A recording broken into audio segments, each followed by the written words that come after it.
Özge yürü Özge! Özge yürü!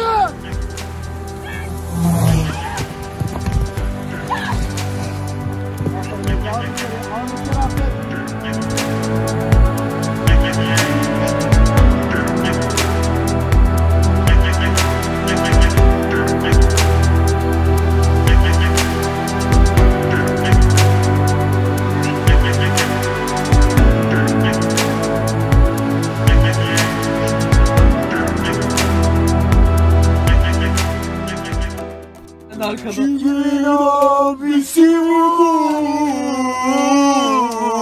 Bu benim abim, canımın direği, kalbimin sahibi, canımın... Anlıyorum abi, ben böyle kabak tadı diyorum. Aslında bana benim ismini anlatırdım ben. Hepsini anlıyorum abi mesela, duyuyorum yani. Anladın mı? Azerice biliyorsun değil mi abi? Hayır şeyi anlıyorum ya. Dediğin mesela kabak tadı diyor mesela. Hadi kardeşim. Hadi çağır. Başladık. Hadi. Yapacaksın sen bu işi. Deli Ceko, Deli Ceko.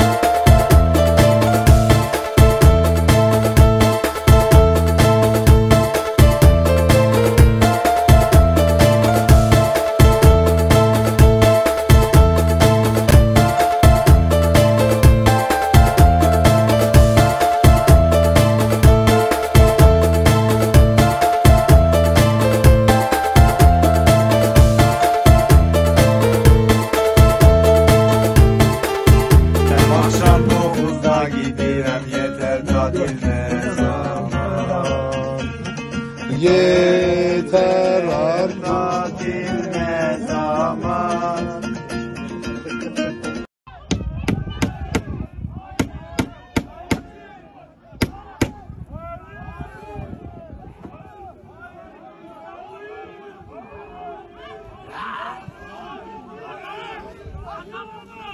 İstemiyorum gayrı seni görmek.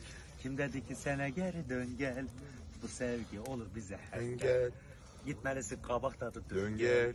İstemiyorum gayrı seni görmek. Ceko senin mi bunlar? Benim. Keçiler senin mi? 8 tane keçim var. Hangisini kesersen benim için? Şu kocamanı.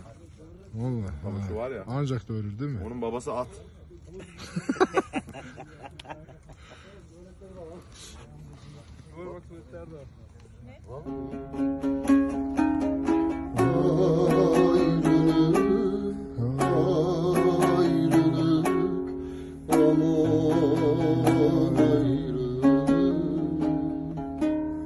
Her gün dertten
Вот, брат, на съемочной площадке. Салам передаем. Selam Ramzan. Selam aleyküm Ramzan. Selamun aleyküm. Вот, Байсангурт у нас, брат, тоже. Ахмат. Sila. Сила, Аллах. Allahu Akbar.